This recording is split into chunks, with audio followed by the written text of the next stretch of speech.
Welcome back. Thank you so much for tuning back into February's Draycations. Today I want to talk to you guys about cruising, which is one of my favorite forms of vacation, and just give tips that I thought of that I thought would be helpful if any of you guys decide that you want to cruise in the future, if you have a cruise booked. So stay tuned and we'll talk about cruising.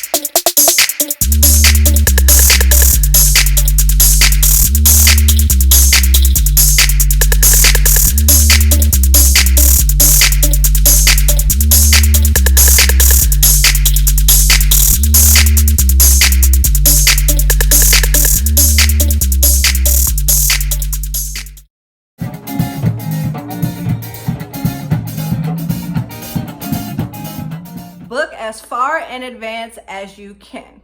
This allows you to get the best deal.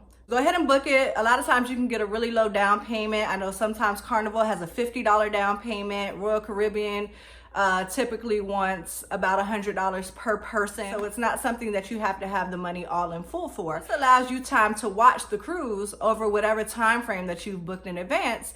And most times, if the cruise decreases in price, all you have to do is call the cruise line, say, hey, I seen my cruise went down in price, and they'll either, if you paid in full, give you an onboard credit that you'll be able to use on the ship for whatever you want, or they'll just reduce the cost of your cruise and your balance will decrease. And that's what also makes it a great option, especially for families that are on a budget or you're able to plan far in advance. Don't be afraid of the interior rooms. It's much more cost-friendly and effective, and you can save hundreds of dollars, sometimes even thousands of dollars by skipping the balcony, skipping the ocean view, and going straight for the interior. Especially if it's something that's last minute, you're going on a quick 3 or 4 day cruise because you got a week off of work or you have something you want to celebrate, go ahead and book that interior. One of the things that I've heard a lot of people say that they like about interior rooms is that they have gotten the best sleep that they've ever had because you don't know if it's daytime or nighttime. So yes, of course, that's great for sleep and you get a lot of rest, but you do also want to make sure that you're setting your alarm clock because you don't want to sleep through one of your ports of call or maybe an event that you wanted to attend.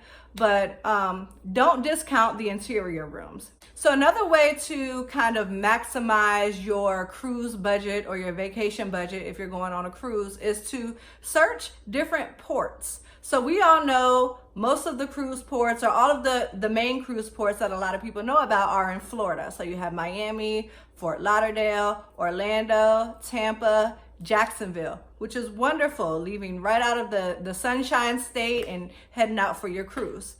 But not everybody lives in Florida and not everybody is close to Florida. So there are alternate options available if traveling to Florida is not easy for you just because it's not easy, or if it's not cost effective because you have a large family.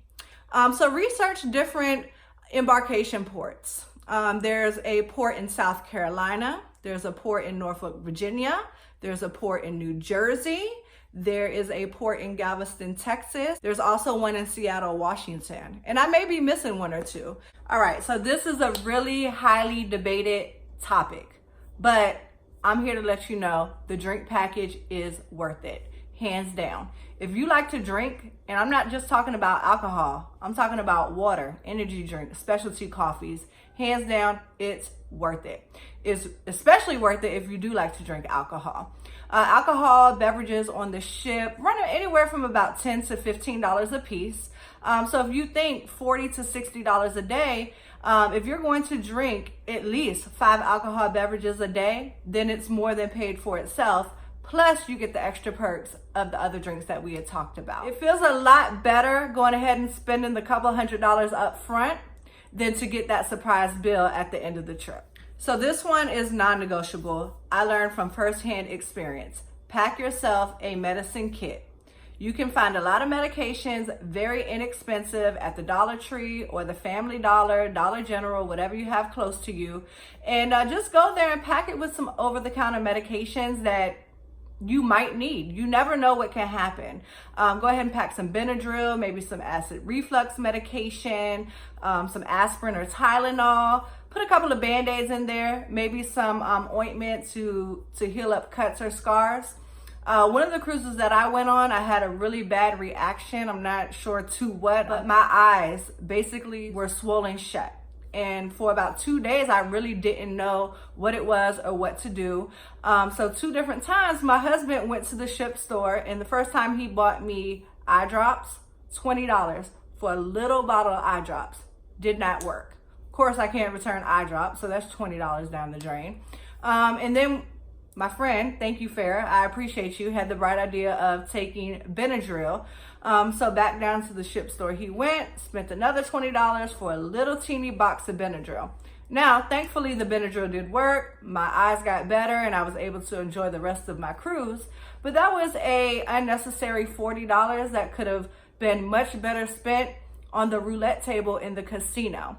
So for $20, you can go to the Dollar Tree, you can fill up your medicine bag, put it in your suitcase. If you don't need it, great, just bring it home and put it in your medicine closet at home. And then if you need it, you have it. And you never know, you may meet somebody on the ship that you can help out. Maybe they need some medication. So definitely one of my top tips for cruising or just traveling, period. Create yourself a safety kit. All right, so this is a good one. We learned a couple of cruises in. You're not allowed to bring an iron on board, and some cruise lines don't even have irons in any common areas that you can use. So what does that mean? All the clothes you're pulling out your suitcase, super wrinkled. Something that we started to do is bring along some Downy Wrinkle Release. This can be purchased very inexpensively from Walmart or just any store that sells like laundry detergent and things like that. As soon as you get onto the ship and you're able to get to your room, unpack your clothes, hang them in the closet, and spray them with the Downy Wrinkle Release. So there are going to be people that don't hold the elevator for you. Somebody might cut you in line in the buffet. Somebody might say something rude to you. Don't let it get under your skin and ruin your vacation. Smile and let it go. Let that be their problem and not your problem. This vacation is going to be something that you look back on for years to come. You don't want it to be tainted with somebody else's bad attitude. So it's really hard. I get it. You know, people frustrate you and you get upset, but do the best that you can to just relax and enjoy every minute, soak it in, and just let this be something that is a happy memory for years to come. So I really hope that my tips and tricks have been useful to you so far and that you'll be able to use some of them when you do finally go ahead and book your cruise. I just want to say thank you so much for coming back and watching my second video now on February's Draycations. We hope that you continue to follow our traveling journeys. We have some really exciting things coming up. Like I told you, we do have a cruise booked in October. We also have one booked for next year. And then we have a really exciting trip coming up for our anniversary. It's actually going to be our 6th marriage anniversary. So we have something exciting. I think I'll probably just hold off. I'm not going to tell you guys what it is. You'll see it when we get there. But that's coming up in August. So thank you again for everybody who's liked our channel, liked my last vlog, and who has subscribed. Please continue to follow our journey and share my videos as much as you can. Thank you again, guys. Happy traveling and have a great day. Bye.